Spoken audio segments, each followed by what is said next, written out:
that something at the back, no? No. Okay, can you just answer them, stand up, maybe get people talking? I'm sorry, just to apologise to the members of the Bombers Society. Because we some right-wing leaders in Unite, you know, Hughie Boyd and the son of Clive Bank, Gavin Laird, you know, I'm just saying that, I'm not attacking any workers, I'm just saying the guys I've dealt with, now watch how they operate. And the leaders of some of the unions were out of order, they weren't for the bosses, let's be clear. So you've got to understand, but there is, you can't just say every full-time officer's a nutter and he's a right-winger. You've got to learn to bring them on board and out and flank them and make sure that you've captured them and they work for you because you're paying their wages. That's what we've got to do. Why are people not finding out? People don't have any confidence, I don't think, that they can win. I mean, if I could read you all the yards in the Clyde that all just shut and there wasn't a whisper, not one thing, until that started. And I'm not saying, and I worked on all these yards, you know, but suddenly that spark happened when we got the confidence, I think, within the Fairfield experiment, that when you actually argue about how to build a ship, we knew how to build ships, we know how to build ships, we know how to do the business. But you've got to understand how an industry works to a certain extent, I think, you know, how it's financed. I see Jim McAvee's here now, he works for, can I pronounce it right, Bombardier or Bombardier or something like that? Okay, anyway you want, okay, right, yeah. Now they lost a big contract to Siemens in Germany for building trains. But you've got to understand how that works. I might get it wrong because the professor will get me right, but I'm telling you what I think. Siemens can borrow money cheaper than the other kinds because they get it anyway. So it's nothing to do with the workers in Bombardier or Siemens versing each other. This crowd could actually finance it because they could get cheaper interest. You know, so you've got to look into how your thing works and build all the arguments that they get. And then sorry, I'm going to explain it, but I think it's so important. I was reading an article in a Naval Architect magazine this week. In Germany, I'm back to shipbuilding again, they started building cruise liners in 1986. Think about that, 86, before they started building cruise liners. We'd abandoned shipbuilding basically by that time. The government decided it was a goner because they put all their money into the financial instead of the manufacturing. They hold Germany up. 18,000 shipyard workers working in Germany just now. And if you get laid off, the government pays half their wages. Because the government's supporting it. Meyer Werft, the German shipyard that builds cruise liners, built a canal because the river was too narrow at one part to put these cruise liners into the wider part of the river. That wasn't paid for the shipyard.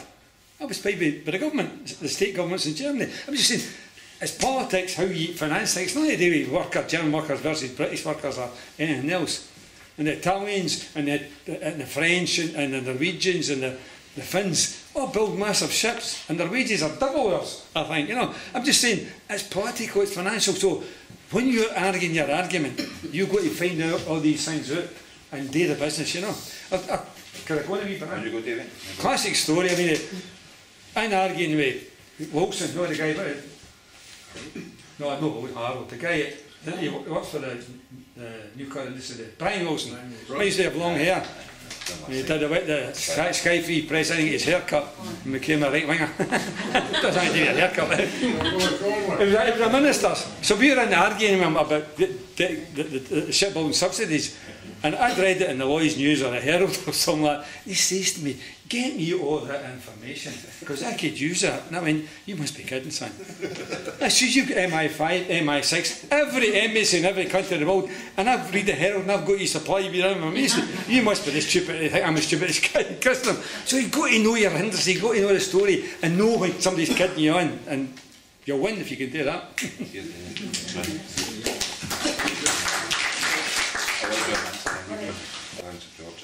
So maybe try and answer three questions. All right. All difficult questions, and I'm not sure I got the answers to them. Why did Vesta not have the success that the UCS and some other schools had? It didn't stay the same lessons as UCS and British Aerospace. Yes. Well, it was in a different era, and it was after a long series of probable defeats by the working class movement, or of the working class movement by the government. And it was also in a part of the world that wasn't famed for its, in a sense, its organisation and militancy. It was in the Isle of Wight, I think, wasn't it? Yeah. And it was a brave struggle. And I think when the Vestas company, which is a foreign company, decided to stop the production of wind turbines because the demand in this country was not big enough, because the government's policy on renewable energy was so poor, then they were the ones who were going to lose their jobs, and they did try and fight for something better. But they had not previously constructed that network of potential support that they needed. And the balance within the trade union movement was also different. But it can change, and I think that's what Davy was saying. There have been dozens of shipyards that closed without a fight, dozens of workplaces through the 50s and 60s. And it is a cumulative thing of experience and of people learning politics and understanding the importance of them that ultimately kind of tips the balance. And then there's a struggle, and it wins, and it gives confidence to others to struggle. Because after the success of UCS, there were 200. And we have had successful struggles over this last period. I think just shortly after Vestas, if I'm right, there was the struggle at Lindsay, when an attempt was made to put the whole workforce out of work. And there was solidarity across the whole construction sector that forced the power companies to concede and to retreat. And I think that might have been linked to the same shift in politics as well within one of the two of the big unions, because Unite, which is not the Boilermakers, was a different union, and it used to have quite strange people in charge of it, like you mentioned, John Boyd, and then stranger people after that, like Mr. Jackson, and then slightly better people, and now we've got somebody who's on the left, and that's because there has been a struggle inside that union for the left, and that has shifted the balance. The same has happened in one or two other unions as well. So I think you've got to understand that background. It links up to perhaps the next one. I can't really answer the one about the liquidator. I don't know what he's got in his cupboard. It's probably a lot more skeletons, probably, isn't it? But the government records tell the story. I don't think he's going to find anything that can contradict what is in the government records, and I don't think I've misled anybody what in there, so we'll wait and see what the liquidator brings out. But I wanted to link it. I think it is important, this question about the European Union and splits in the Tory party about it, because in some ways, if you're talking about what are the key politics of the moment and what's not talked about and not understood politically, probably the European Union and the crisis of the European Union and its banking system and the imbalances within it between Greece and Germany, people hear all this, it washes over them, and all that comes out is, well, there is a crisis, we've got to tighten our belts, we've got to reduce the deficit, we've got to do this, we've got to do that, you've got to take reduced pensions. But in fact, when you look at it, it actually does run to the heart of some of the key fissures within our society. Why are the Tories so split on the issue? Why do they not know where to go? Well, the first thing is that the European Union is about monopolies.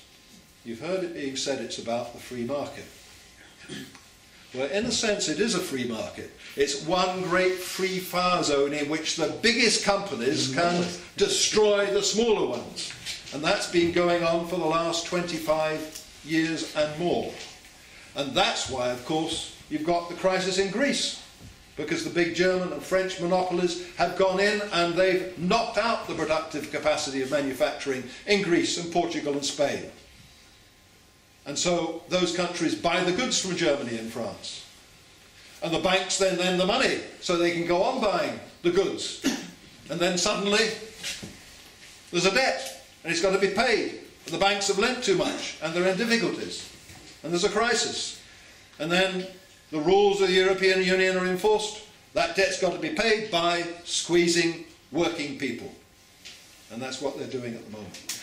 But underneath that, there is that process of monopolisation. And it has gone on not just in Greece, but in Britain and in Scotland.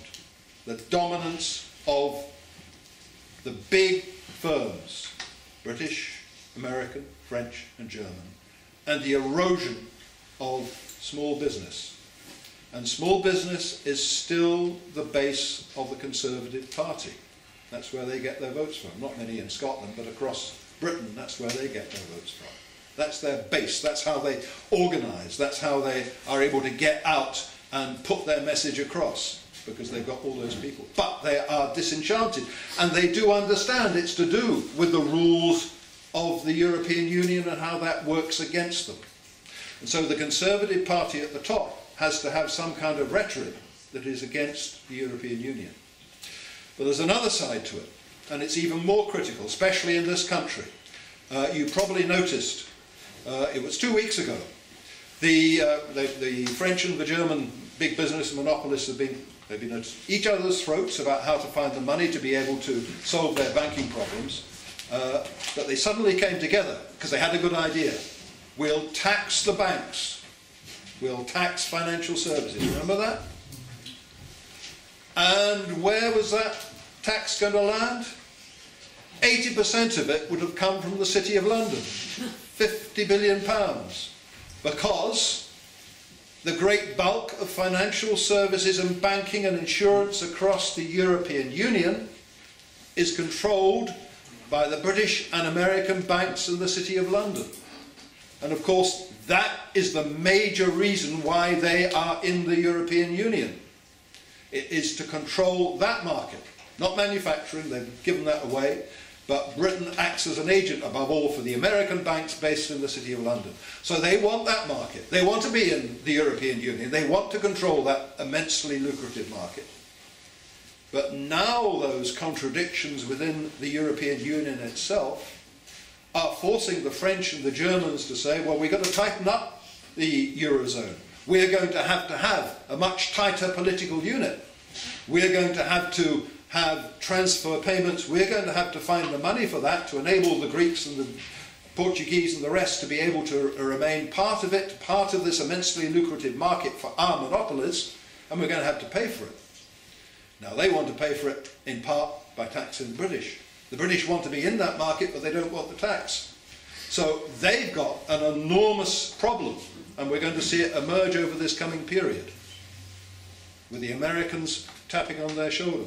What are you going to do about this? You're going to be in there, but then if you're in there, they're going to start putting things on top of you, yeah, regularly. And then on top of that, they've got their traditional rhetoric, which is serving their base among small business, that is anti-EU. So that is a key part of the politics that we face at the moment.